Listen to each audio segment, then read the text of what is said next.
Imagine being summoned to another world as a hero and mocked when given a skill no one has ever heard of. So you choose to live out your days in peace, but your online grocery skill is more capable than it seems, naturally drawing unwanted attention from the strongest beings that roam and govern this new world. Our story opens with our MC Mukuda Tsushi along with 3 other students being summoned before a princess, only to have their skills appraised by hooded figures. Kaido Saito is appraised to be a holy sword wielder, whilst Kanon Uno and Ryo Yoshida possess sacred magic along with multiple elemental affinities. The princess begs the heroes to save their kingdom of VIDZ, but as the hooded figure scans Muta's stats, he's revealed to be a 27-year-old salaryman with the skill Online Grocery. Immediately, Mukuda hears that his unique skill has never been heard of before, ostracized as it seems the 3 other heroes are far more overpowered than himself. With everyone brought before the kingdom's king, they all learn about the Demon King invading the VIDZ kingdom, prompting the king himself to ask for the heroes' help, and in exchange they'll be sent home once their duty is done. Heroically, Kaito, Uno, and Yoshida all agree to help the king, but Mukuda realizes something is sketchy about this whole situation, choosing to speak up as he asks to be pardoned. That way he can live a peaceful life away from this drama. Surprisingly, Mukuda is allowed to leave, handed 20 gold coins, but Mukuda is unsure about the worth of said coins. Passing through town, Mukuda garners strange looks from the town's folks, choosing to purchase a change of clothes only to pay others for information he is searching for. Mukuda chooses to stop by a grocery store to pick up some food only to pick out a place to stay, slumping into his bed as he is grateful he chose a more peaceful life. Mukuda points out how the royals were carrying such luxurious items, showing signs of greed. But before Mukuda makes plans to leave the country, he calls for his status window to appear. Mukuda reads that he is level 1 and has the skill appraise and item box. A good turnout, as he doesn't need to carry around things. As for his online grocery skill, he's still unsure how it works. Fidgeting around for a bit, Mukuda ends up tapping on the skill, only to be frightened when an ordinary-looking grocery website pops out in front of him.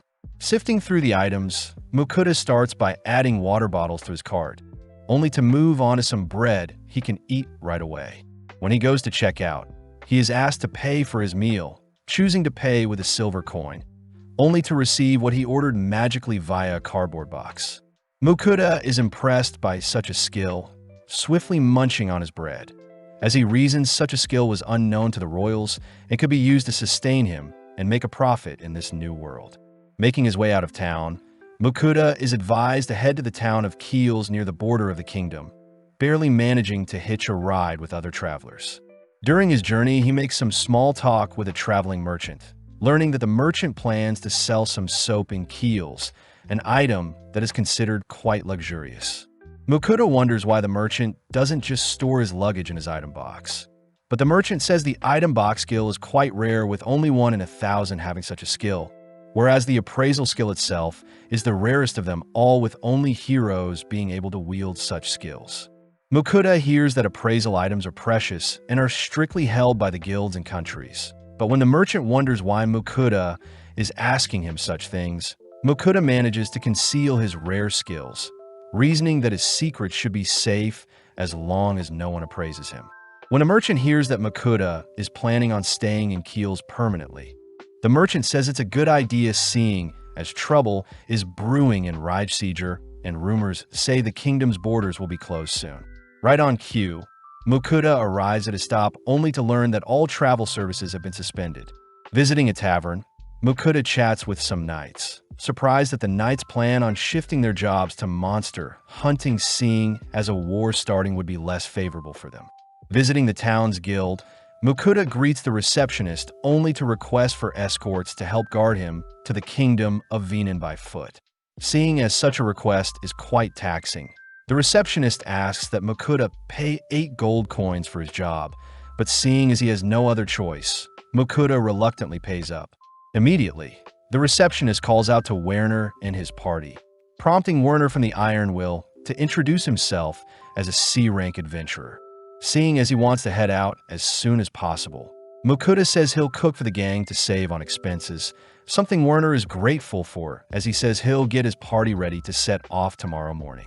Cutting to the next day, Werner introduces Vincent the swordsman, Rita the scout, Roman their mage, and finally Franca the healer. Starting on their journey, the gang remembered to take breaks in between, allowing Mukuda to show off his item box skill, where he retrieves a cooking stove and pot.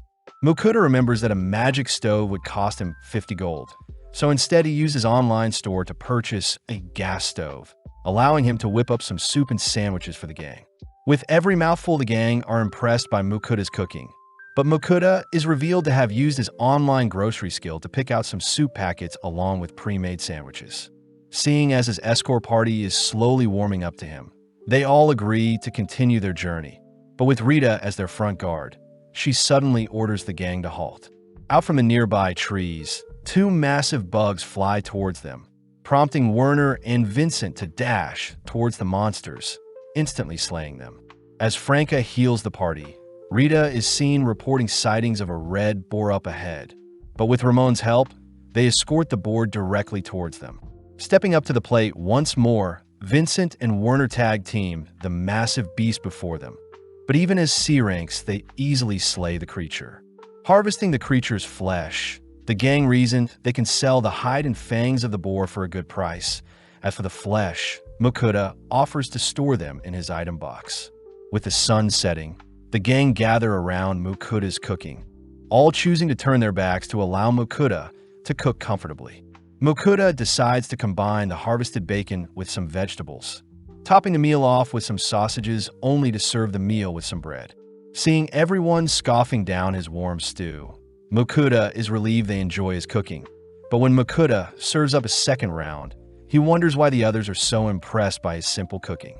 Mukuda chooses to appraise the other's stats, speechless upon discovering Rita has outrageous stats for someone of her stature. Suspecting something, Mukuda appraises the stew he made, realizing the food items he brought using the online grocery store are giving his party MP and strength boost, a horrifying discovery, as such a skill can become dangerous in the wrong hands. Choosing to keep his discovery a secret, we pan out to see a mysterious creature stalking our party from the bushes. Continuing their journey the next day, they make substantial progress towards the Venan Kingdom, all reasoning that it'll be 2 to 3 days left until they'll part ways. But seeing as night has fallen, they all prioritize setting up camp. Heading off on his own, Mukuda takes out some of the harvest boar meat, first slicing them into pieces only to marinate them in some ginger sauce he purchased online. Next, Mukuda finally chops up some cabbage, only to retrieve his gas stove, beginning to fry the marinated pork, but the sheer smell of the pork draws in the attention of the onlookers. Serving up the ginger-marinated pork alongside the cabbage, the gang are instantly blown away by the succulent flavors that fills their mouths with each bite. But as Mukuda goes into the logistics of his cooking, Werner begins to quiver, pointing out the monstrous creature that has snuck up on them. The creature demands to be fed, forcing Mukuda to feed it some of the marinated pork, but seeing as the monster's hunger is yet to be satiated, Mukuda rushes off to cook some more. Batch after batch, Mukuda hastily feeds the creature, finally able to satisfy its hunger only after he's exhausted his supplies. Having taken a liking to Mukuda, the monster agrees to form a contract with Mukuda, making it his familiar, and seeing as he doesn't have a choice, Mukuda reluctantly agrees, turning white when he hears the monster demand to be fed 3 times a day. The monster says they must be given a name, refusing to accept an ordinary name, but seeing as the monster is a Finrer, Mukuda settles for Fel. Proceeding the next day, the gang gets some horrified looks, especially since Fel is nonchalantly trotting alongside them. Plus, in the past, a Finrer destroyed the entire country. Werner says Fel is guaranteed to draw attention from Venan's higher-ups, but Mukuda panics, seeing as he doesn't want to draw attention to himself. As the gang set up for lunch, Mukuda realizes they're running low on the boar meat they harvested, demanding that Fel go hunt for more meat, seeing as Fel requested that every meal contain meat. Fel admits that's a reasonable request, immediately dashing off to hunt down some prey. But in the meantime, Mukuda is praised for managing to command around the powerful Fenrir. At that moment, Fel returns with the corpse of a rock bird, a B-rank monster that Werner admits even their party couldn't take out. With the gang helping to extract the bird's flesh, Mukuda retrieves some teriyaki sauce, choosing to fry up the bird meat alongside the sauce only to serve it alongside some onion soup. Mukuda chooses to serve his party first, choosing to spend the rest of the time cooking and feeding Fel, ultimately using up the entirety of the rock bird. Having finally made it to the border of Kingdom Venin, Mukuda notices the kingdom's knights rallying outside the border, realizing that it's due to Fel's presence. Werner offers to speak with the knights, heading first towards the border, only for the rest of the gang to follow suit, ultimately greeted by Edgar, the captain of the knights. Edgar demands to know what Fel's intentions of entering the kingdom are, but Fel simply utters that it is Mukuda's familiar and it has no reason to harm the kingdom of Venin. Seeing as Fel is quite tamed, Edgar permits the gang to cross their border, but gets intrigued seeing the legendary Fenrir listen to Mukuda so willingly. Entering the checking station, Mukuda realizes he doesn't have a guild card, so he is forced to pay to enter, but regardless, Mukuda is just relieved to have made it to his destination. Werner warns Mukuda that the king will surely want to meet with Fel and Mukuda, but Mukuda reveals he won't be staying for long, as he plans to travel the world. Werner suggests that Mukuda apply at the Adventurers or Merchant Guild to ensure he can cross into any country without needing to pay a tax like earlier. Mukuda reasons that the Merchant Guild is best for him since he can sell the items he cooks for a profit, but the gang remind Mukuda that the Adventurers Guild can help carve up the monsters Fel catches, and Mukuda can still make a profit from the monster droppings. Seeing Mukuda conflicted, the gang reveal that Mukuda can apply to be both a merchant and adventurer, all heading towards the town's guild, but during the process Mukuda pays another tax to enter into the town. Out of nowhere, Mukuda is greeted by Edmund, a servant of Margrave Lindell, swiftly inviting Mukuda and Fel to meet his master. Mukuda hesitates to accept, but Edmund is very persistent, forcing Fel to step in, declaring that it knows Edmund and his master are after its powers. Fel successfully scares away Edmund, leading Werner to explain that nobles are only after status and power, plus the Margraves won't have enough manpower to force Fel into submission. Fel mentions how the ancient dragon it fought 400 years ago was the only creature worthy of its time, but seeing as their escort job is finished, Werner asks for Mukuda's signature to confirm they finished their task. Mukuda realizes he can read and write, a feature of being a hero, but just like that, Mukuda part ways with the others who are heading to the Adventurers Guild. Mukuda and Fel choose to visit the Merchants Guild, entering the building only to draw the attention of everyone in the room. But regardless, Mukuda greets the receptionist Michaela, asking to register as a merchant. Michaela gets to work explaining that the Merchants Guild isn't owned by any country and is composed of 5 ranks, with one's yearly fee, business type, and overall operation size determining said rank. Mukuda says he plans on traveling and opening food stalls where he pleases, something that classifies Mukuda into the lowest rank of iron. With Mukuda finally registered and given his merchant's card, he confirms that the guild buys monster drops. But first, Mukuda checks into his inn, showing off the stable Fel will have to stay in for the night.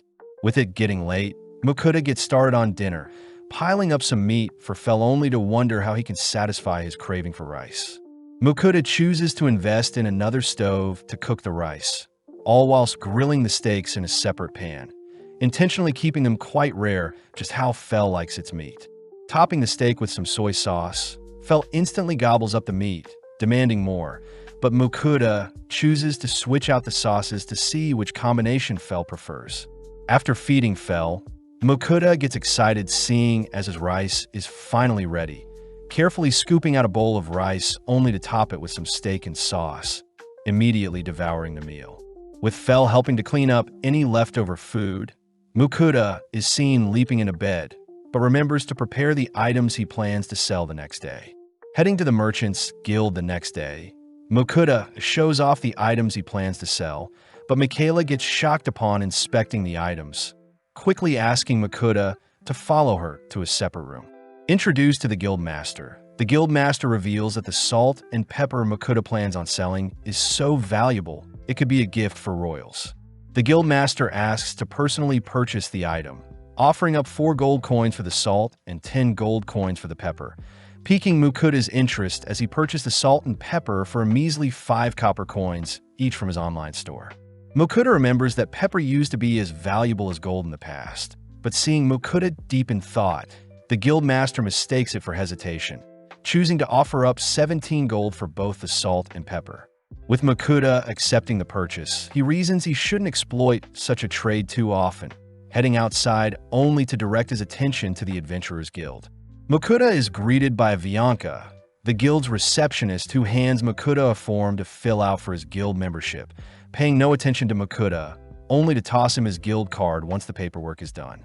Seeing Vianca brush him off, Mukuda asks for an explanation on how the rank and quest systems work, prompting Vianca to reluctantly utter that adventures all start at J rank and the highest attainable rank is S rank. Adventurers can accept a quest 1 rank higher or equal to one's current rank, and that there is a validity period for an adventurer's rank. Plus, G ranks must accept a quest each month. Viewing the quest board, Mukuda reasons he should get started on a herb gathering quest. But first, Mukuda whips up some more steak for Fel. Mukuda gets curious as to how strong Fel truly is, using his appraisal skill on the beast, only to be speechless seeing Fel's maxed out stats. Waking up bright and early the next day, Mukuda heads to wash his face, only to hear Fel growling at him, demanding to be fed a filling breakfast. Putting together a quick breakfast, Mukuda and Fel head out for their herb gathering quest, reasoning that Mukuda himself should gather some herb whilst Fel hunts for their next meal. Fel suddenly detects monsters roaming nearby, swiftly casting a protective barrier to ensure its master's safety, only to part ways as Fel rushes to hunt down some monsters. Taking out the quest, Mukuda sees that he needs to gather Caillou and Maj grass, using his appraisal on the nearby field only to see that there is only weeds growing nearby. Heading a little deeper, Mukuda successfully hunts down both Caillou and Maj grass, reasoning he should take back some extra just to be safe. Seeing as his quest is already finished, Mukuda gets started on lunch, using his online store to purchase some beef, pork, meat sauce, and pasta. Mukuda first dices and sauté the onions, only to add the meats and sauce, but suddenly Fel returns with another rock bird. Fel mentions that it hunted other prey and left it nearby, but for now Mukuda focuses on boiling and salting the pasta, serving the pasta and the sauce only to top off the dish with some Parmesan cheese and parsley. Inspecting the dish, Fel is skeptical at the vine-looking dish, but with a single slurp, Fel begins to devour the spaghetti dish before him. Mukuda is glad he can still enjoy the foods he loved in his original world, suddenly bursting out laughing when he sees Fel is all dirty from shoving its face in the meat dish.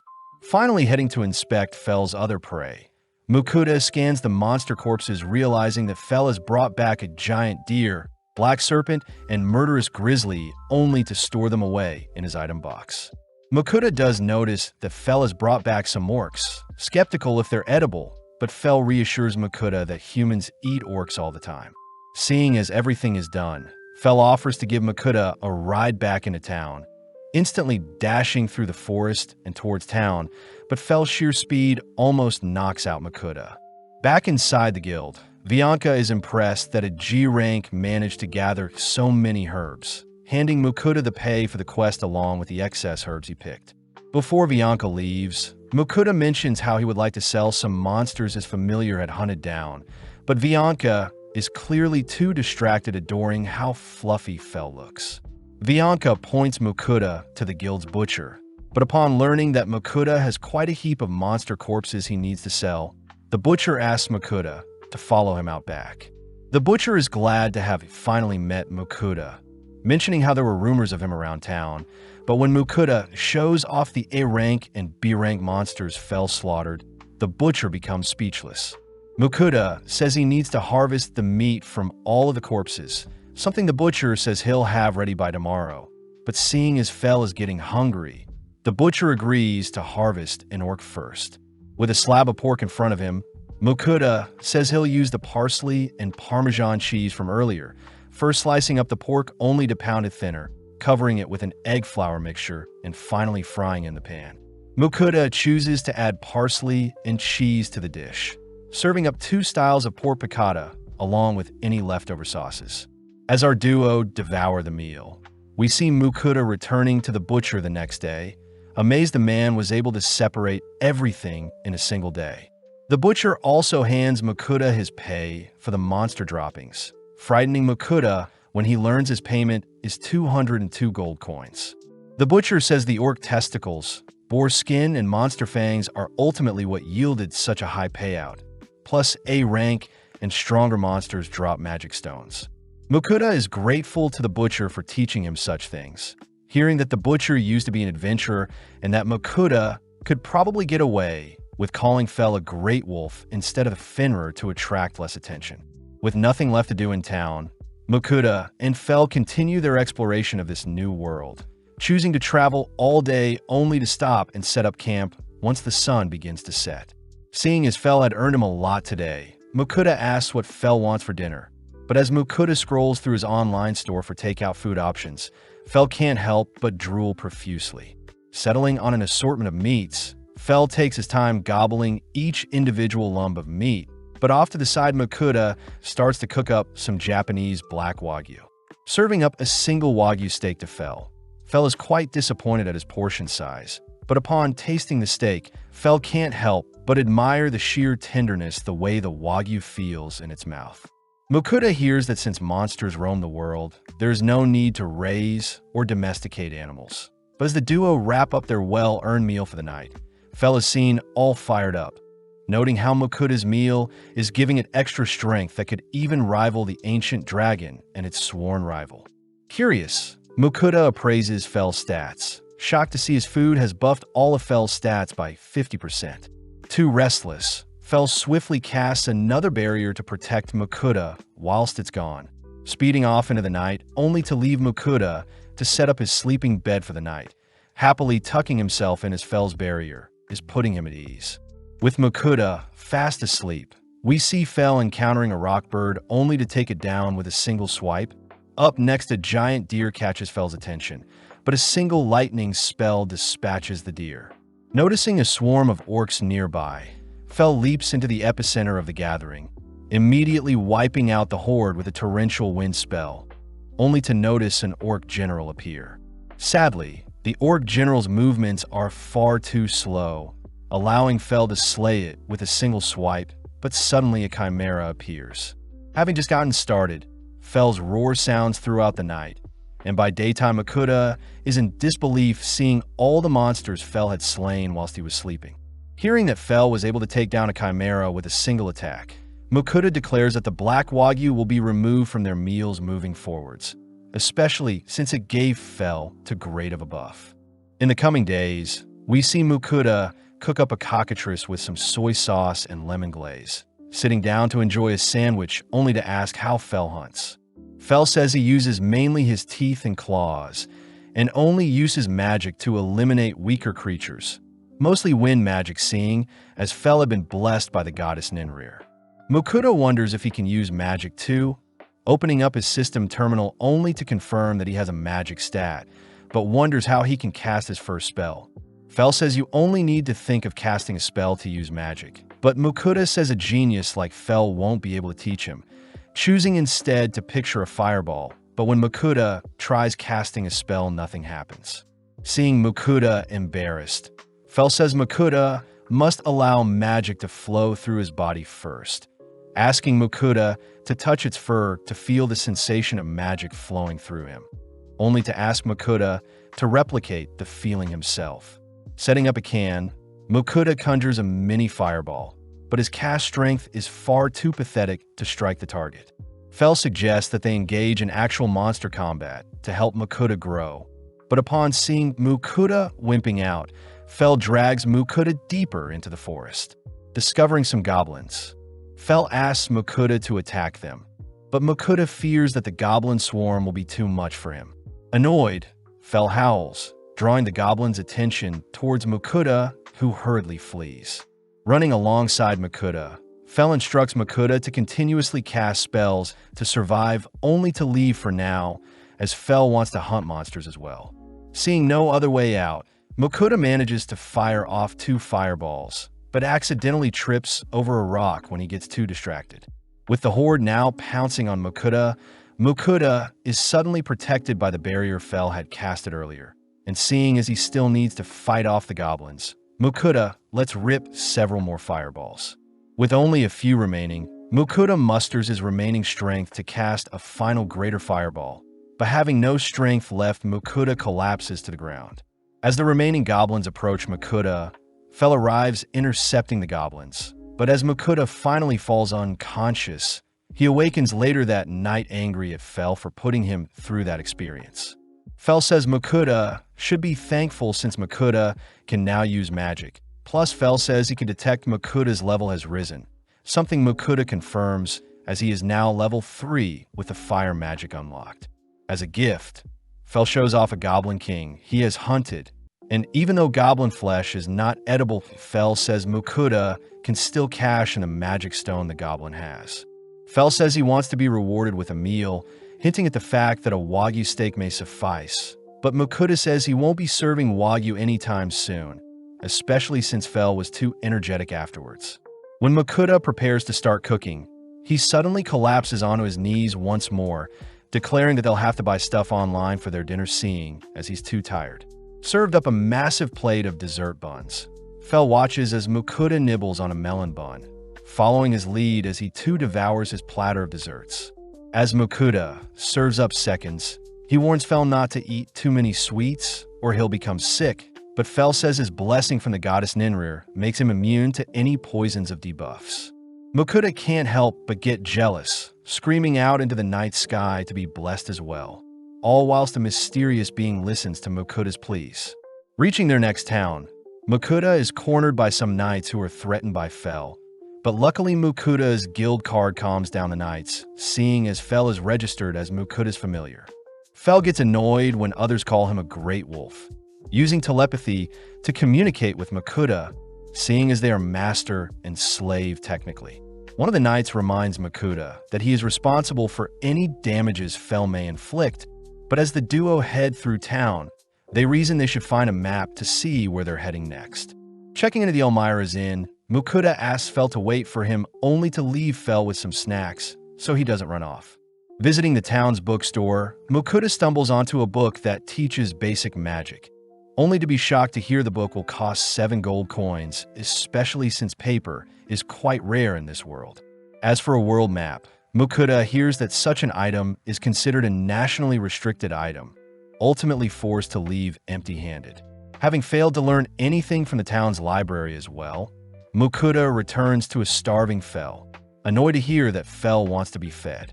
Seeing as they need food quickly, Mokuda chooses to purchase some yakitori and tonkatsu from his online store, pleasing Fell as they resemble the boar and rock bird they ate previously. Needing to eat himself, Mokuda ends up steaming some rice, only to enjoy it with some leftover pork cutlets and dipping sauce, all whilst Fell drools over the meal.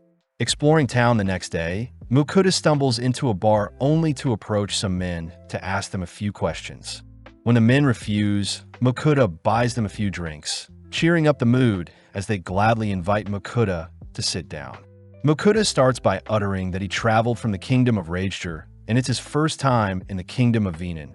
But immediately, the men mention how the kingdom of Rager has started several wars in an attempt to claim more land once the new king took over. Mokuda hears that the kingdom of Ermin and the kingdom of Leonhard in the east are safe places, plus there are dungeons for adventurers to explore. Mokuda is grateful for the information, but voices how upsetting it is he has yet to find a map. Coincidentally, the men before him reveal a map of their own, having obtained it from a fellow adventurer. The men offer to pass it down to Mokuda, seeing as they've already memorized it, even agreeing to sell it to Mokuda for a measly gold coin. Unable to pass up the opportunity, Mokuda agrees to buy the map. But as the men leave, the remaining people in the bar laugh at Mokuda, revealing that the map he bought could have easily been purchased at the guild for a single silver coin. Taking the hit and learning from the loss, Mokuda and Fell continue on feet eastwards to the country next to the sea, a location that should house sea serpents and krakens. In the realm of gods, we see Ninrir wondering why Fel had contracted with a human, continuing to monitor Fel and Makuta. Back with our duo, we see Fel speeding past a forest, only to arrive near the sea. Fel says he's fiending for some seafood, nonchalantly approaching the body of water only to unleash a devastating lightning spell that slays countless fish. Fel says Makuta is free to collect as many fish as he needs, and the remainder should return back to normal after their paralysis wears off. Getting to work, Makuta starts off by collecting some violet trouts, only to encounter a bigger-looking king trout. But when Fel asks Makuta to retrieve a purple-looking fish, Makuta appraises it to be a poisonous lake fish. Makuta instantly tosses the poisonous fish back into the water, reminding Fel that his human body won't be able to withstand poison, instead settling for the other fishes. Makuta and Fel proceed to gather firewood only to start a fire with Makuta's fire magic, followed by Makuta buying flour, butter, and mushrooms.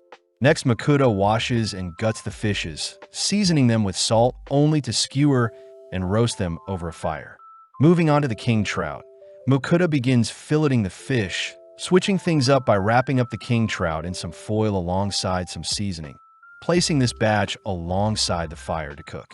Finally, Makuta moves on to the remainder of the fish, battering them only to grill them like normal.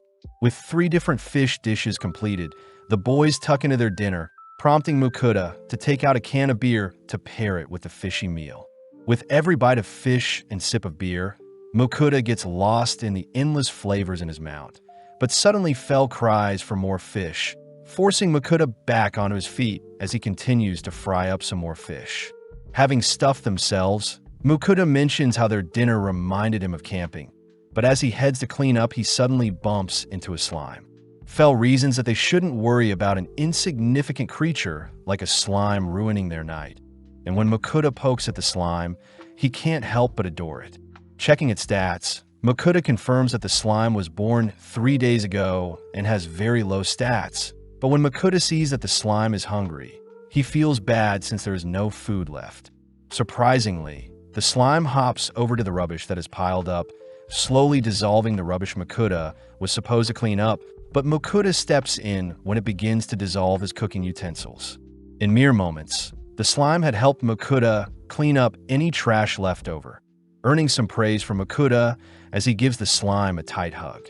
Fel reveals that the affection Makuta just showed the slime created a contract with it, and now the slime is Makuta's familiar, something Makuta confirms when he checks his status window.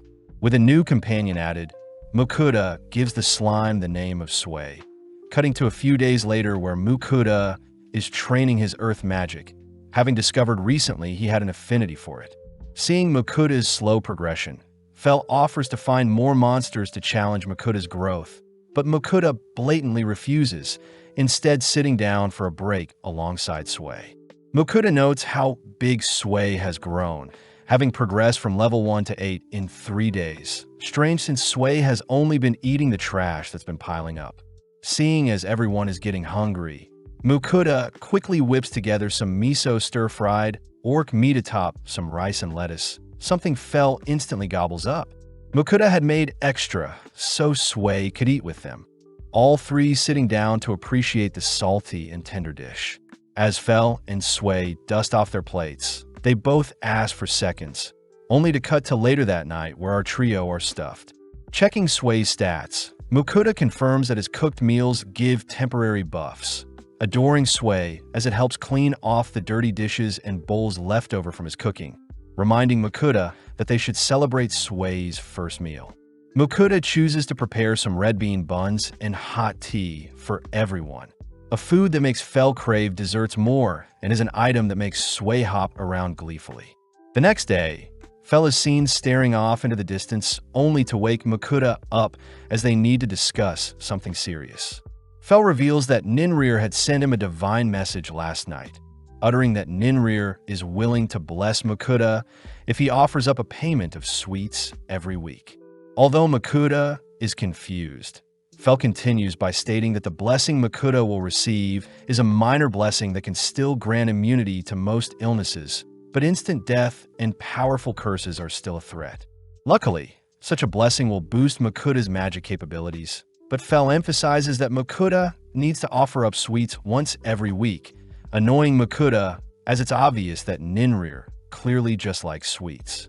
As Mukuta accepts such a deal, he wonders how he can send his offering to Ninrir, hearing that any item can be made into an altar as long as Mukuta means what he is praying for. The final thing Fell mentions is that the first offering must contain certain dessert breads, but seeing as there is no reason to refuse, Mukuta prepares the breads alongside some coffee. With his hands clasped, Mukuta offers up the food items to Ninrir. Watching the food items vanish, and in exchange Mukuta receives a minor blessing from the goddess. Following Ninri, she is seen quivering, having finally received the dessert breads she had been watching our trio eat. With a single bite, Ninrir is overjoyed by the delectable treat, even flushing down the scrumptious treats with the coffee Mukuta sent only to continue to stuff her face with the other sweets. Getting back to training, Mukuta tries out one of his rock spells, amazed to see that Ninrir's blessing has improved his strength and control over his magic. Additionally, Sway has reached level 13, motivating Mukuta to work harder and get stronger. But after a few hours of training, Mukuta decides to refuel with some sweets. Combining some chocolate with some coffee, Mukuta shares his meal with Sway, both awaiting Fell's return. After some more waiting, Fell finally returns, instantly sniffing out the chocolate Mukuta had snacked on whilst he was gone, forcing Mukuta to purchase some more chocolate to quench Fell's cravings. To make things worse, Ninrir telepathically orders for Mukuta to send her some chocolate as well, shyly uttering that she had already finished the sweets he sent her, so she needs some more. Reluctantly, Mukuta agrees, only for Fell to rush Mukuta onto his back, horrified to hear that Mukuta's training isn't going well, only to whisper under his breath that they'll need to visit a certain location after all. Arriving before a cave, Fell utters that it is actually a dungeon before them and Mukuta will need battle experience to train his new earth magic. Seeing Mukuta try to sneak away, Fell swiftly tosses Mukuta back towards the dungeon, reassuring Mukuta that the dungeon is only filled with weaklings, but Mukuta says they're weak only to Fell. Fell reminds Mukuta that one day he won't be able to fully protect Mukuta, finally giving Mukuta the courage to tackle the dungeon. But first Mukuta declares he'll need to eat first. Ordering tons of takeout, Mukuta finally tells Fell about the stats boost his food grants, and since Mukuta can't tell what foods boost which stats, he simply begins to gorge on spread in front of him. Only tasting each food item, Mukuta hands the leftovers to Sway, who helps clean up any mess, whilst also leveling up from consuming non-food items. As Mukuta finishes up tasting the desserts, he comments on how full he is, and upon checking his stats, he confirms that everything is boosted by 20%. With Fell and Sway eating the leftovers, Mukuta sees that their stats went up as well, and with Fell casting his barrier on Mukuta, they finally enter the dungeon with Mukuta wielding a sword. As Mukuta slowly treks into the cave, he suddenly encounters a slime, wondering if he should slay it since Sway is present, but in an instant Sway spits out some acid, instantly slaying the opposing slime. Fell is impressed that Sway had learnt such a skill, all watching as Mukuta follows up with a stone bullet to attack an incoming slime, only for Sway to finish off a second approaching slime. Mukuta is freaked out hearing that the dungeon will absorb anything that dies in it, including the slime corpses before them. But as they venture deeper, Fell warns Mukuta that horned rabbits are on the next floor. With the rabbits rushing Mukuta, he aimlessly swings his sword around, only to move on the next floor where Mukuta faces some goblins with his fire magic. Mukuta does wonder why monsters are still attacking with Fell present, hearing that monsters in the dungeon attack anything that enters, suddenly running into kobolds on the next floor. At first, Mukuta attempts to flee, but seeing no other escape, Mukuta manages to unleash 2 earth projectiles that flatten the kobolds, amazing Mukuta himself. Fell reminds Mukuta to grow stronger whilst in the dungeon, all heading into the deepest floor of the dungeon. But horrifically, Mukuta encounters hundreds of kobold guarding the last floor. When Mukuda tries running away again, Fel stops him, allowing Sway to help this time with clearing the floor. Plus, Fel himself can always step in if things get hectic. Seeing Sway pumped up, Fel shoves the pair towards the enemy, alerting the kobolds to Mukuda's presence as they all simultaneously lunge at Mukuda. Luckily, Fel's barrier repels the attacking monsters, giving Sway the opening to slay several kobolds with its acid spit. Mukuda rushes to join in, casting several stone bullets in tandem with Sway's acid spit to clear out the majority of the attackers. After a while, only 2 kobolds remain, both seemingly fleeing the scene, but out of nowhere their corpses are flung out of hiding, revealing the boss of the dungeon, the Kobold King. Fel says the king has appeared since his subordinates have been slain, but out of nowhere the king locks onto Mukuda, forcing him to flee. With Mukuda attempting to take down the creature with his stone bullets, he realizes that the projectiles simply deflect off the king's tough exterior, panicking as he can only flee from the king's axe swings. To make things worse, Fel mentions how his barrier won't completely protect Mukuda, forcing Mukuda to steal his resolve as he conjures a far greater stone bullet than the rest, managing to strike the king directly in the head. With the Kobold King's head recoiling, it suddenly recovers, opting to use its claws to attack Mukuda, but before Mukuda can retaliate, he suddenly feels dizzy, having exhausted his mana. Left wide open, Mukuda is once again saved by Fel's barrier, realizing that Fel was lying to force Mukuda to grow. With the Kobold King fixated on breaching Fel's barrier, Sway fires off a beam of acid, instantly disintegrating the creature. But before Mukuda faints from fatigue, he notices Sway glowing.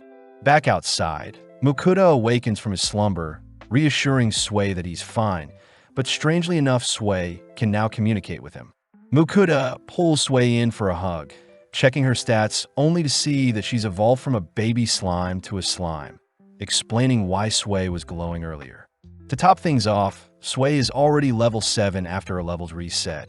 As for Mukuda, he is officially level 7 with Earth Magic as a new skill, but sadly he is still weaker than Sway. Mukuda hears that Fel left a while ago, but in the meantime Mukuda wonders if Sway is a rare breed for her kind, but right on cue Fel returns. Mukuda realizes Fel went out to hunt and eat since he got hungry. Still annoyed, Fel lied to him about his barrier breaking, but Mukuda is grateful since Fel pushed him out of his comfort zone. Seeing as everyone is hungry, Mukuda browses the online store to pick up some eggs, fish stock, soy sauce, and rice, only to begin cutting up some onions and rockbird.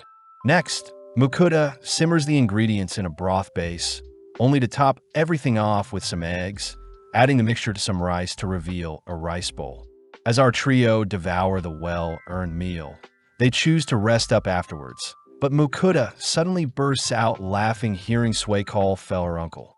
Since Sway is only 14 days old and Fel is 1,000 years old, it makes sense, but feeling embarrassed, Fel roars, demanding to be addressed simply as Fel. Scared, Sway begins to shiver and cry, leaping into Mukuda's arms as he teases Fel for being mean. Giving in, Fel permits only Sway to address him as uncle, exciting Sway as it seems they've all grown closer. Entering into a domain filled with orthros and griffins, Fel declares they'll be charging right through instead of going around to save on time. But Mukuda says those monsters are considered boss-level threats. Fel reminds Mukuda that he can't be defeated, first running through the orthros territory, but within mere seconds our gang are swarmed by a pack of orthros. Although most of the orthros can recognize that Fel is stronger than them, a lone younger orthros chooses to challenge Fel, prompting Mukuda and Sway to run for cover. As the young orthros rushes Fel simply waves his paw, shooting a burst of wind magic that shreds the attacker. Fel gives the other orthros a chance to flee, all whilst Fel explains that technique he just used, but Mukuda is too busy admiring how cute Sway is for wanting to learn Fel's technique. At night, the gang set up camp, but when Mukuda heads to retrieve some water, he flinches at everything, fearing something may attack him. Fel says their earlier confrontation should have warned any attackers to stay away, and seeing as everyone is getting hungry, Mukuda heads to prepare the stoves. Mukuda asks Fel how much longer it'll take to arrive at their destination, shocked that they're only halfway and it'll probably take another 3 weeks to reach their end goal. Mukuda fears they'll run out of meat soon, choosing to retrieve some black serpent meat alongside a variety of other ingredients. Mukuda starts by trimming the flesh off the bone, only to dice up the serpent meat as if it were chicken. Mukuda then starts tossing the serpent meat with some seasoning and chili sauces, ultimately serving up some chili black serpent, relieved to see the serpent taste fine. With both Sway and Fel impatient, Mukuda rushes to feed his starving familiars, suddenly realizing that there are only scraps left over, as Mukuda settle for a sandwich filled with the leftover chili serpent.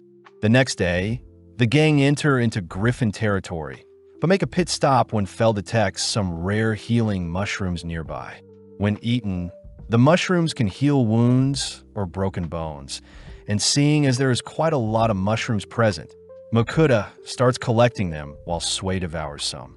After a while, Sway is seen glowing again, but although Sway seems fine, Mukuda checks her stats to make sure. Surprisingly, Sway has learnt the skill of healing potion creation. A feature Fel suspects is due to Sway eating healing mushrooms, as slimes tend to evolve based on what it eats. Mukuda praises Sway for learning such a useful skill, asking Sway to try it out only to watch Sway oozing out a strange liquid.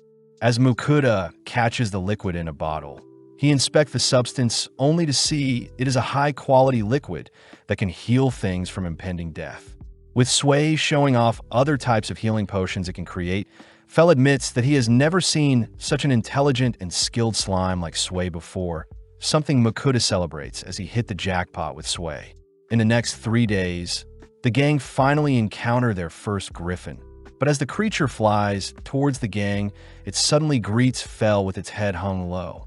The griffin begs Fel to duel it, as it wants to become head of its pack, and seeing as the griffin is willing to give its life to prove itself, Fel accepts the duel. Off to the side, Mukuda asks that Fel not slay the griffin, but as the duel starts, the griffin leads with several slashes that Fel evades. Fel chooses to kick the griffin away, but the griffin simply sends out several feather projectiles, forcing Fel to dodge, all whilst creating a smoke screen in favor of the griffin. The griffin uses the smoke screen to dive in and out for attacks on Fel, but getting a little annoyed, Fel unleashes a tornado that clears the smoke, all whilst capturing the griffin in the eye of the storm. Mukuda screams for Fel to let the griffin live, forcing Fel to release the griffin from the tornado, but the griffin is too beaten up to move. Quickly, Mukuda and Sway heal the griffin with Sway's healing liquid, but seeing the griffin depressed, Mukuda points out that the griffin was able to land a hit onto Fel. Surprised it was able to harm the legendary Fenrir, the griffin roars, attracting its kind only to declare that it has become leader of its pack thanks to Fel. Before the griffin leads with its pack, it hands Mukuda one of its feathers, promising to not intervene with the gang moving forward. That night, Mukuda thanks Fel for clearing things up with the griffin, reasoning that he should use the rest of their meat to reward Fel. Mukuda opts to batter and season the remainder of their orc meat, deep frying it only to serve it beside some cabbage and sauce, a meal both Fel and Sway gladly devour. With Mukuda whipping up second for the gang, he is reminded by Fel to send offerings to Ninrir, cutting to a few days later where the gang have finally emerged from the forest. Mukuda celebrates a month and a half worth of traveling, checking the map to see that they're close to the kingdom of Leonhardt, and seeing as they're basically out of meat, the gang sprint to search for any man-made roads. Off in the distance, Mukuda spots a caravan being attacked by bandits, ordering Fel to save them in exchange for a luxury meal later. Enticed by the offer, Fel rushes towards the caravan, all whilst we see Lars desperately fending off the bandits, all whilst Lambert is ordered to remain hiding in the caravan. Right on cue, Fel leaps into the air, drawing everyone's attention as he orders the bandits to freeze and relinquish their weapons. Overwhelmed by Fel's presence, the bandits give in, allowing the bandits to be tied up safely. Lambert introduces himself as the owner of the caravan, and Lars is the leader of the Phoenix Adventure Party that had been employed to escort Lambert, all grateful to Mukuda for saving them. Lambert mentions how they're heading to the city of Carolina, the northwestern city in the kingdom of Leonhardt, and seeing as it's convenient for them as well, Mokuda agrees to accompany everyone to the kingdom of Leonhardt.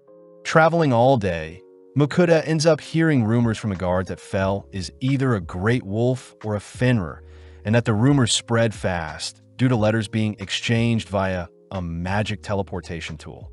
Mokuda ends up feeling bad for Fell since most nobles want to tame and use Fell for their own benefit.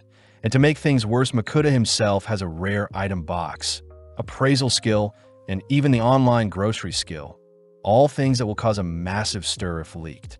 That night, everyone decides to set up camp for the night, but Fell reminds Mokuda he promised to serve him a luxury meal, forcing our trio to separate from the main group as he prepares to cook up some meat for everyone.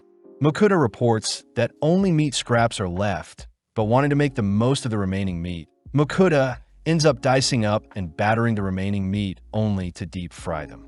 Mokuda also uses up the sauces to season them, pleasing Sway as she gobbles down the meal. As for Fell, he can't help but devour the meat before him. As Mokuda continues to serve batch after batch, the scent from his cooking ultimately reaches the other men, drawing them towards his mini hideout as he's forced to serve them food as well. Now with the men joining in, Mokuda works overtime to please everyone, unable to save any for himself. Grateful for the meal, Lars and his men promise to protect Mokuda whilst they rest, only to glare at the bandits, ordering them to behave. When the bandits refuse to be quiet, Mokuda speaks up, reminding the bandits that Fell will rip them to shreds if they disrupt their beauty sleep.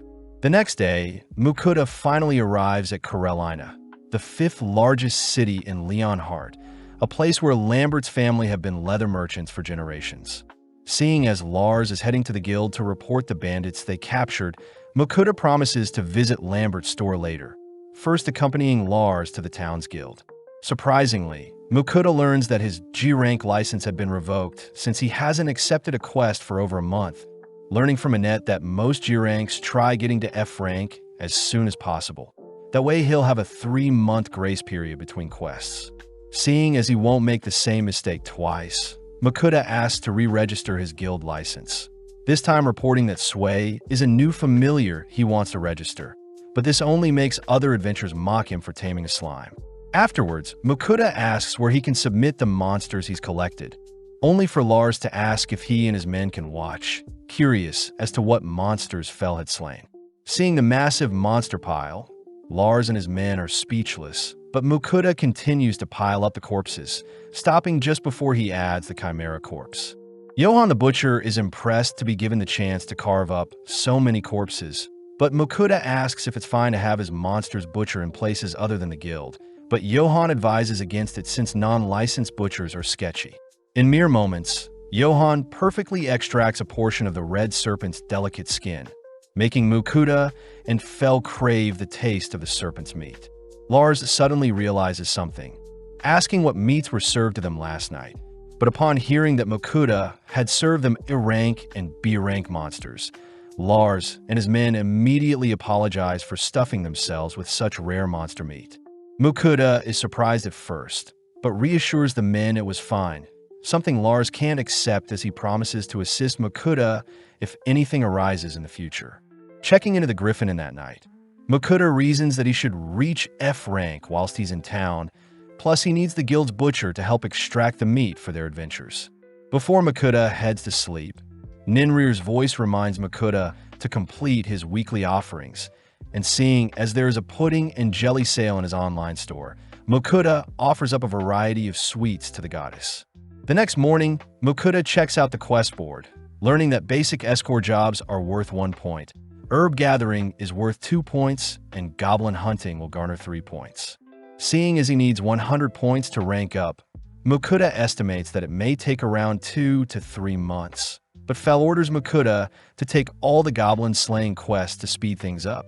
As both boys argue using their telepathy, Fell gets an idea, managing to convince Sway to agree to hunt down some goblins, ultimately convincing Mokuda to take on a goblin hunting quest.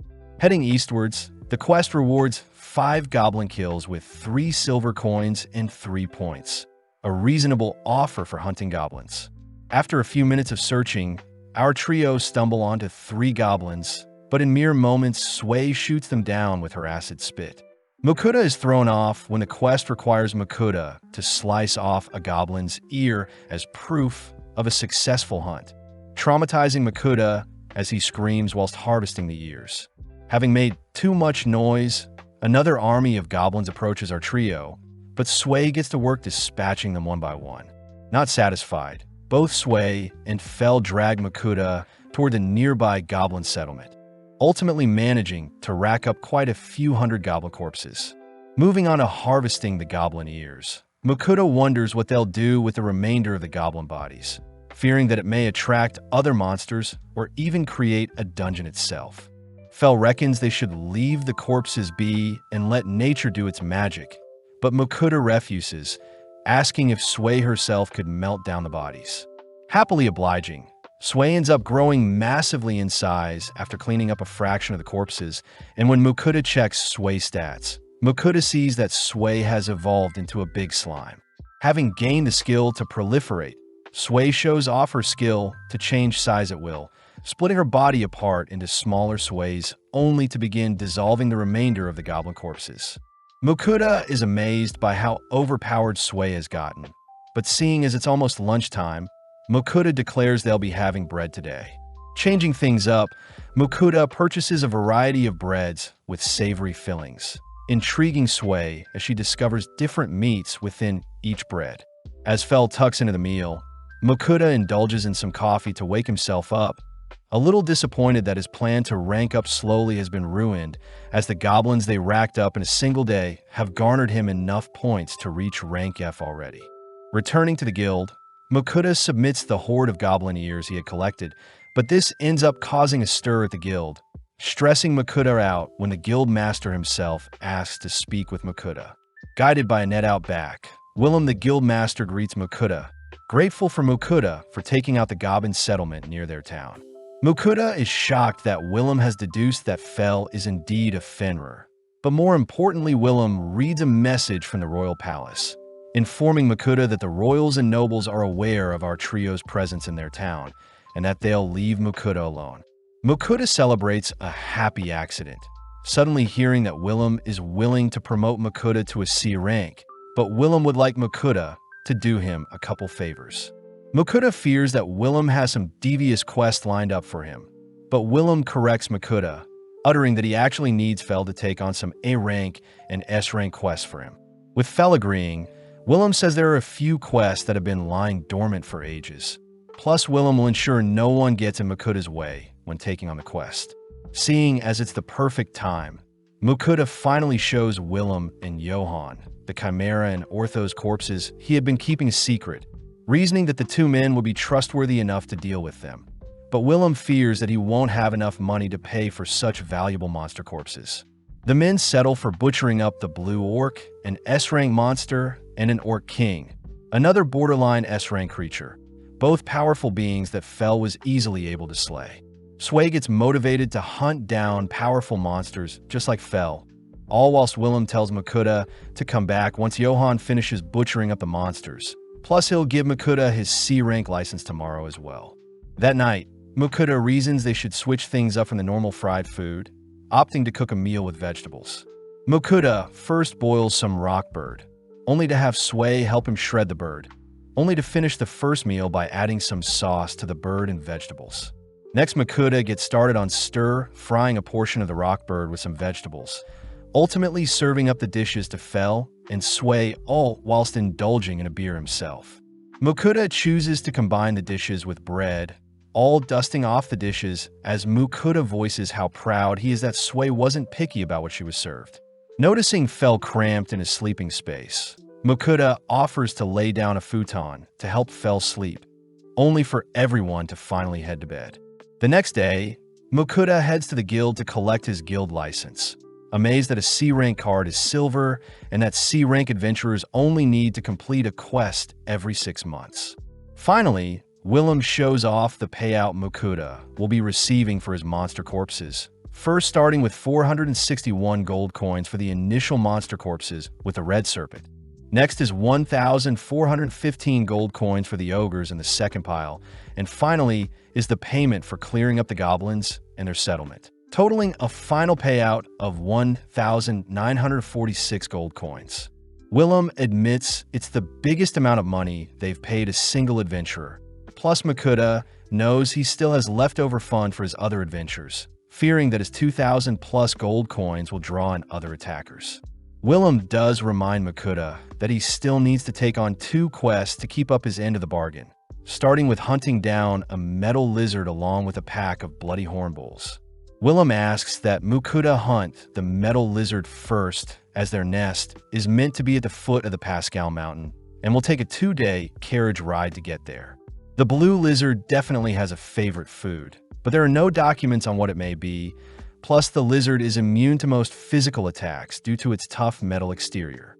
Makuta secretly utters that Fel had hunted one in the past, but moving on, Willem says the pack of bloody hornbulls are west of their location and are a current issue for newbie adventurers.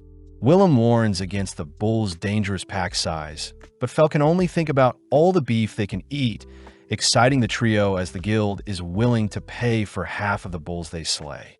Since they'll depart tomorrow, Makuta heads to visit Lambert, asking to purchase a new bag. Lambert gladly shows Makuta a few bags made from different animals at different price points. But Makuta says Sway will be the final decider, seeing as she'll be carried around in it. Surprised to see Sway pick out the cheapest bag made of leather. Browsing around the store, Makuta takes note of a belt that can store his sword, but it costs 6 gold coins. Next, Makuta spots a fancy coin purse for a single coin, only to be drawn to new boots as well. Lambert says Makuta's total will be 11 gold coins, but seeing as Makuta saved his life and fed them expensive food, Lambert is willing to give Makuta the items for free. Before Makuta departs, Lambert asks if Makuta has any red serpent skin left, but Makuta apologizes since he sold everything to the guild. As Makuta promises to sell some of his monster droppings to Lambert next time, they part ways, only for Fel to request some snake for dinner. Seeing as they have a big day tomorrow, Makuta agrees to fulfill Fel's wish, first battering up some chunks of serpent meat only to double deep fry them. Instantly, Fel and Sway swoop in and devour the meal. And seeing as they recently restocked on food, Makuta is more than happy to feed them until they're stuffed. Once Fel and Sway are satisfied, Makuta reasons he should fry up some extra and store them for later, ending the night with a beer to accompany his meal, all while Sway and Fel knock out for the night. Heading towards the mountain where the metal lizards reside the next day, Makuta tries guiding Fel, but relying on his keen senses, Fel darts towards a cave, having detected a lizard resting inside. Slowly descending the cave, the gang notices a metal lizard off in the distance, but it seems to be glowing. Makuta appraises the lizard to be a mithril lizard, suspecting it mutated after devouring the nearby mithril ore, and seeing as there are no other lizards nearby, Fel will have to engage it. Fel explains that mithril is quite durable and highly resistant to magic, worrying Makuta, but in an instant Fel's lightning spell fries the lizard, smirking as he reminds Makuta that he is a legendary Fenrir. As Makuta stores away the lizard's corpse, he reasons he should gather some mithril for himself, wondering if he could craft a blade or some armor. Fel gets annoyed, declaring that Makuta won't need any mithril in his arsenal, as his barrier is stronger than mithril and his attacks are far more efficient than any mithril blade. And seeing as Fel is still energetic, they all rush to take on the bull quest. After a while of traveling, our trio stand before the horde of bulls, prompting Makuta to wait atop a hill whilst Fel deals with the monsters. Surprisingly, Sway herself wants to hunt down monsters as well, quickly meeting up with Fel as they use the tall grass to their advantage, ultimately pouncing and massacring the nearby bulls. Makuta is completely horrified at how strong his familiars are, but nonetheless gets started with collecting the bulls' corpses, grateful to Sway and Fel for helping with transferring them into his item box. For a quick lunch, the gang munch on some sandwiches stuffed with orc and rockbird, all whilst Makuta flushes down the meal with some cola. Intrigued, Sway asks to taste the carbonated beverage, piquing Fel's interest as well, only for everyone to wrap up lunch. As the sun begins to set, Mukuta shows off the mithril lizard Fel has hunted, shocking Johan and Willem as the last sighting of a mithril lizard was 400 years ago, plus the discovery of a mithril vein is the fourth of its kind. Mukuta realizes how catastrophic his findings are, especially since the mithril lizard along with the discovery of the mithril vein will have to be reported to the city lord and the king, but luckily Mukuta will get paid around 5,000 gold for a job well done. Mukuta panics at the amount of money he'll be holding, but Willem says they need to gather the funds first, asking Mukuta to keep everything discussed a secret for now. To make things worse, Mukuta reveals they completed the bull's quest as well, wrapping up the day as they leave the guild, stressed about all the attention he'll get if people find out what Fel is capable of. Regardless, Mukuta chooses to treat the gang with their newly harvested beef, starting off by slicing up several steaks only to season and sear them carefully. Serving up the first round of steaks, the gang immediately shiver at the plump and savory beef steaks, prompting Mukuta to serve up another round, but this time alongside some garlic steak sauce. As our trio eat till their heart's content, Mukuta is seen doing the dishes, flattered by Fel, who says he will only eat things that Mukuta cooks him moving forward. Mukuta is grateful to Fel and Sway for making his life easy, but as he heads to bed that night, he quickly remembers to offer up some sweets to Ninrir, even adding a few extras since Ninri personally requested specific sweets. As Mukuta's offering is sent to Ninrir, a few other voices can suddenly be heard in his head, revealed to be Agni, Kisharl, and Rusalka, fellow goddesses that are jealous of the tasty treats Ninrir has been receiving. Ninrir says she is simply accepting offerings after blessing Mukuta, but when the other girls see that Ninrir had only given Mukuta a minor blessing, they offer to bless Mukuta in exchange for sweet offerings as well. Kisharl says she is the goddess of earth whilst Agni is the goddess of fire, both elemental affinities that Mukuta currently possess, and seeing as the goddess of creation may scold the girls for giving out to many blessings, they'll simply give Mukuta minor blessings like Ninrir.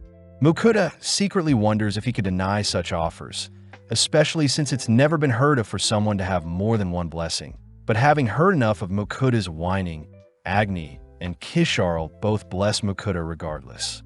With the girls excited to receive their offerings, we see off to the side Rusalka, the water goddess, begin to cry, not wanting to be left out. But she also doesn't want to bless Mukuta, seeing as he doesn't have an affinity for water magic.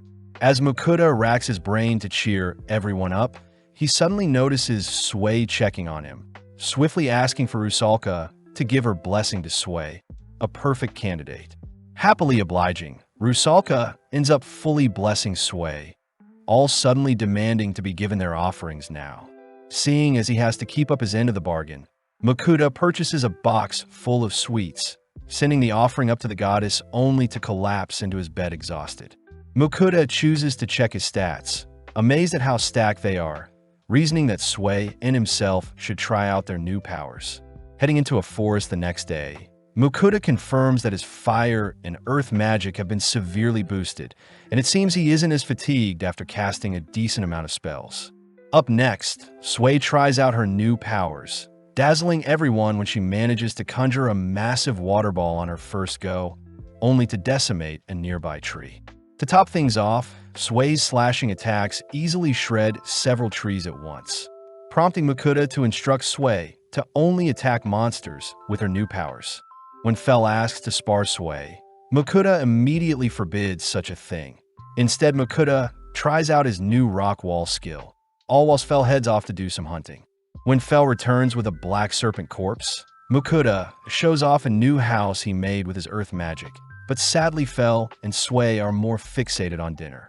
Waking up early the next day, the gang admit the house helped, only for Mukuta to declare they'll be delivering the serpent Fel hunted to Lambert. Back in town, Mukuta visits Johan, who shows off the remainder of the bull meat, all whilst handing Mukuta the remainder of his pay for the bulls. Johan reports that Willem is out speaking to the lord of the city about the mithril lizard, but in the meantime, Mukuta asks to sell the black serpent, but he'll be keeping the flesh and skin. Back at the inn, Mukuta shows off a new meat grinder he had purchased online, showing off the device to be able to mince up the bull meat. adding in some minced orc general meat as well. Mukuta gets to work frying some onions only to combine the meats, seasonings, and various other ingredients, ultimately shaping the mixture into patties with Sui's help. Choosing to store some in his item box for later, only to begin frying up the patties, serving them up alongside some hamburger sauce. With a single bite, our trio stuffed their faces with the juicy patties, plus Mukuta reveals he had added cheese in some of the patties. Later that day, Mukuta is annoyed at the soap bar he's been given since it doesn't produce any bubbles, choosing to purchase some from his online stores along with other bathroom amenities. Mukuta reasons it should be a suitable gift as well when they visit Lambert, but to make things less suspicious, Mukuta transfers over the liquids into more bland containers. Off to the side, Sui enjoys soaking in water, making Mukuta crave taking a bath in this new world. That night, Mukuta presents the black serpent skin he obtained to Lambert, something Lambert swipes up for 50 gold. Moving on, Mukuta reveals he is also a merchant guild member, asking for Lambert's advice on the bathroom products he bought. At first glance, Lambert is impressed by the scent the soap is giving off, but as Mukuta mindlessly rambles on about the cleaning products he is presenting to Lambert, he suddenly stops himself wondering if he said too much. Luckily, Lambert reveals that he had been looking for an anniversary gift to give his wife, and since his wife loves to take baths, Mukuta's items will be the perfect gift. Hearing that Lambert has a bathtub, Mukuta asks to see it for himself, amazed to see the finely crafted tub as Lambert reveals it cost a few hundred gold to create altogether. Seeing Mukuta fixated on his bathtub, Lambert says he'll introduce Mukuta to a shop that sells bath, prompting Mukuta to leave behind one of each amenity for Lambert to try out himself before he officially gifts them to his wife. The next day, Mukuta returns to see how Lambert likes the products, but surprisingly Lambert's wife, Marie, is present. Marie reveals that Lambert looks stunning and smelt amazing after bathing last night, and when Marie tried out the product herself, she immediately knew such products would be a hit. Since Mukuta doesn't have a store of his own, Marie and Lambert offered to help sell the bathroom amenities Mukuta gave to them, but Mukuta is quite hesitant. As Mukuta returns to the others, he reports that Lambert will be selling his bottled bathroom amenities moving forwards, and seeing as Willem seems to be back, Mukuta has fell and Sui wait outside whilst he heads into the guild. Upon entering into Willem's office, Mukuta is dazzled by the stacks of gold Willem was able to fetch for the mithril lizard and mithril vein, totaling 5,800 gold coins. Before Mukuta can think about the bathtub he can purchase with such a fortune, Annette enters the room, reporting that a swarm of wyverns have attacked several low-ranking hunters near the Western Plains. Luckily, the hunters that were attacked have survived, but most of them are on the brink of death. Entering into the main room of the guild, Mukuta notices multiple adventurers beaten up and bruised, and seeing as there aren't enough healing potions for everyone, Mukuta offers up some of his high-quality healing potions. Upon applying them to the injured, the potions instantly cleanse and heal all wounds, giving Willem the chance to make an emergency announcement, asking for all C rank and above adventurers to slay the wyverns before they attack their town. As Willem's words rally together the surrounding adventurers, Fell's voice suddenly rings throughout the room, uttering that Fell himself will take out the wyverns.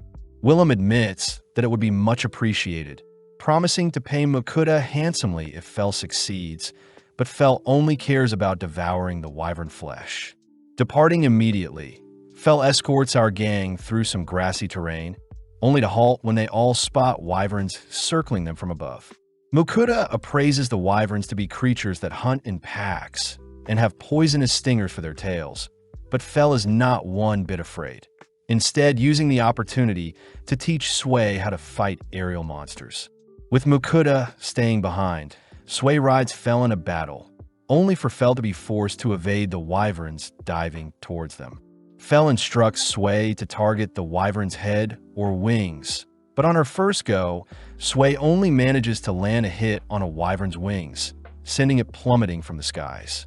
Fell still congratulates Sui for landing a hit on a wyvern, instantly decapitating the lone wyvern, only for Sui and Fell to lock onto the other wyverns swarming them. Although Mukuta is far away, he still feels the impact from Fel and Sway's battle. But having gotten too distracted, a lone wyvern sneaks up on Makuta.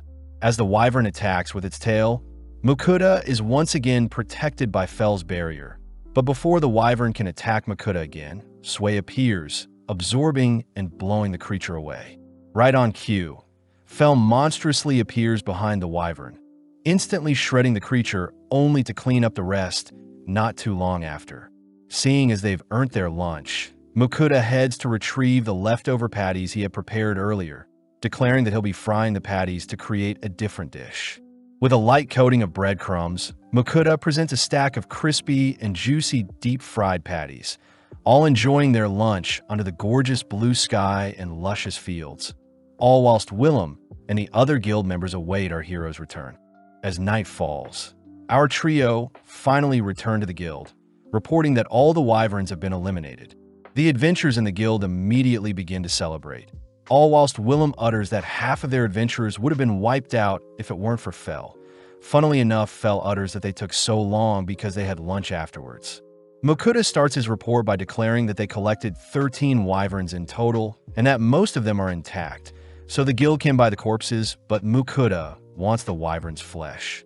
Willem says since the guild is low on funds, they'll butcher the wyverns and only purchase half of them, cutting to later that night where Makuta gets ready for bed.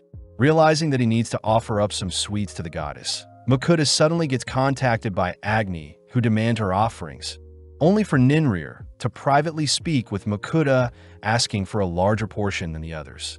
Kishar, on the other hand, asks to try out the soap and shampoo Makuta showed to Lambert, only for Rusalka to request similar meals to the ones Makuta makes for Fel and Sway. Annoyed, Makuta reminds the goddesses that their secret messages will be exposed once he sends everything to the goddesses, infuriating Agni as she demands to be sent booze to make things fair. With our trio heading through town the next day, Makuta can't help but hear others admiring them from afar. But first things first, Makuta visits a Lario company to check out their bathtubs. The store clerk asks if Makuta is considering buying a house, starting off by showing a brown tub for 300 gold, only to move on to a little more expensive one that can regulate its temperature better. Finally, the store clerk shows off a white tub that is the most popular yet expensive one, but seeing as he doesn't care for the color of the tub, Makuta asks to purchase the green tub. The store clerk is surprised at the quick decision, asking if Makuta needs a payment plan, but Makuta simply pays for the tub in full. After storing it in his item box, Makuta says they'll be leaving town, heading deep into the forest where he can finally make use of the bathtub. In the meantime, Fel runs off to do some hunting, leaving Sway and Makuta to map out a general area for their tub, only for Makuta to erect stone walls to encase them in. Next, Sway is tasked with filling the tub with water, only for Makuta to heat up the water with his fire magic. Taking charge, Makuta starts by scrubbing himself down, only to finally indulge in the steamy goodness that is the warm bath water, remembering to add bath salts to help hydrate his body. After a long bath, Makuta and Sway down a pint of milk each, both wondering where Fel is. Seeing as he has time, Makuta gets started on preparing the wyvern meat, first slicing up some onions only to thinly cut up the wyvern meat. Into a pot, Makuta tosses all the ingredients and brings it up to a boil, only to serve the mixture onto a bed of rice. Makuta finds it strange that Fel has yet to return, so he reasons he should start on another meal that will take up some time. Purchasing some more vegetables and seasoning, Makuta dices up some carrots, onions, and potatoes, only to portion out chunks of wyvern and beef meat. Next, Makuta fries the meat, adding the remaining ingredients alongside some sauces and wine, ultimately creating a wyvern stew. With the sun beginning to set, Sway suddenly detects Fel nearby, but surprisingly Fel has brought the corpse of a dragon he slayed. Makuta is speechless upon hearing that Fel slayed a earth dragon, and seeing as Fel is quite satisfied with his hunt, Makuta reminds Fel that they can't bring the dragon to the guild as it'll be too expensive for them to purchase.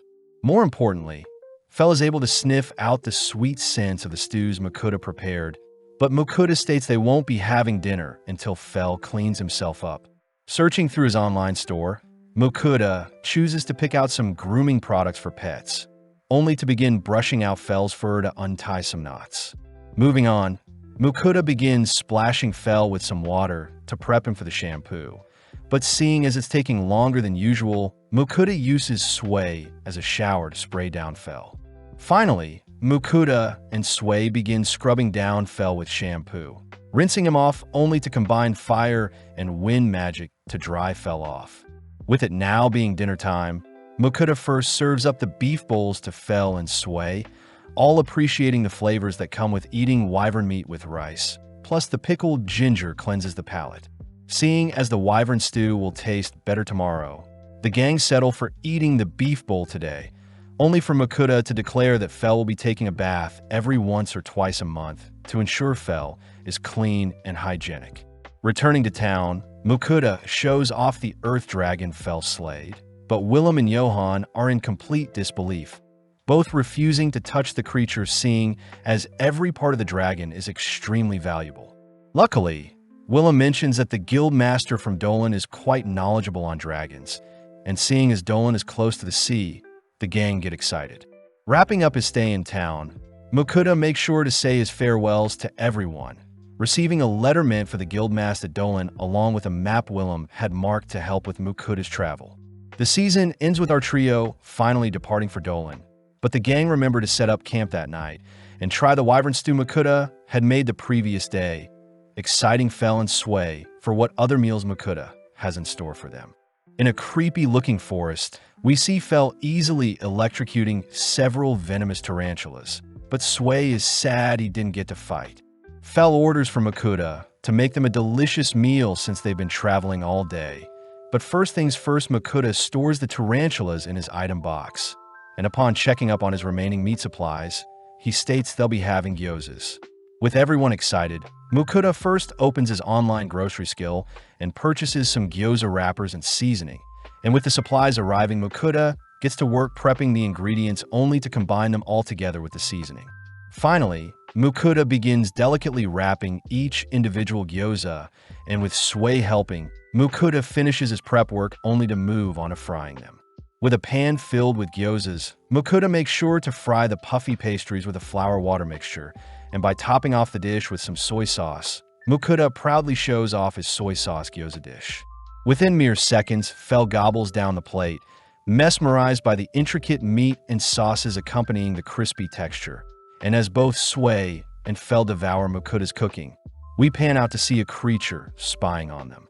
After Mukuda has finished feeding Sway and Fell, Mukuda himself begins to dig in, but suddenly a small red dragon darts towards Mukuda only to cling onto his face.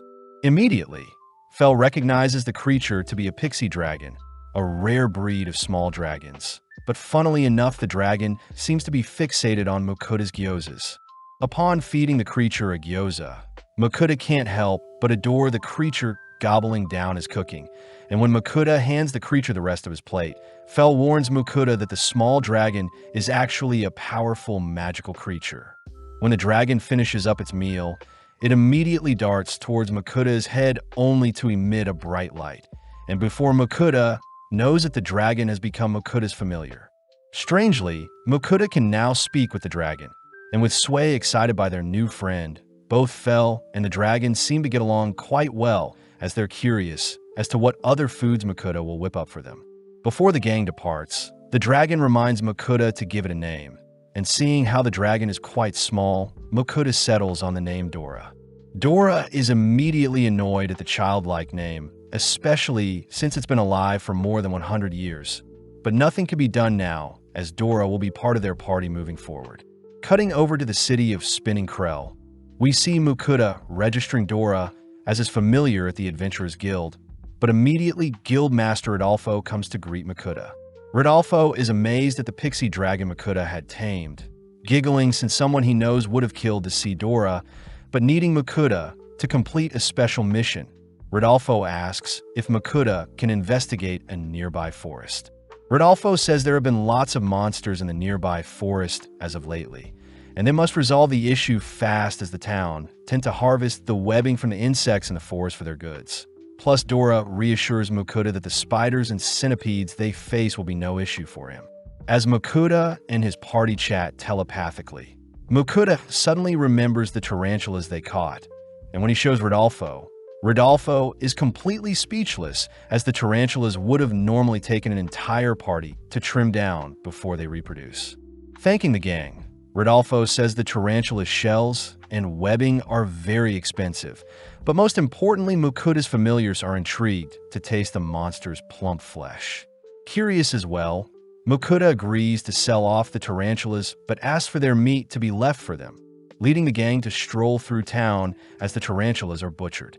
Stopping by a clothing store, Makuta sees a fresh new shirt is worth a gold coin and 5 silver coins, an absurd price, but it makes sense for the material, especially since it's the best in town.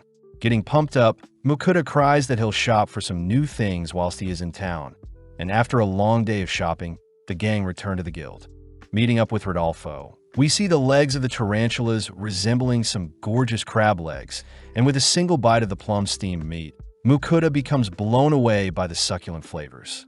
Getting an idea, Makuta heads into the forest and whips up some fried rice, salad, an omelet, and some spring rolls with the meat, and with the gang celebrating Dora's admission into their party, they all begin to dig into the meal.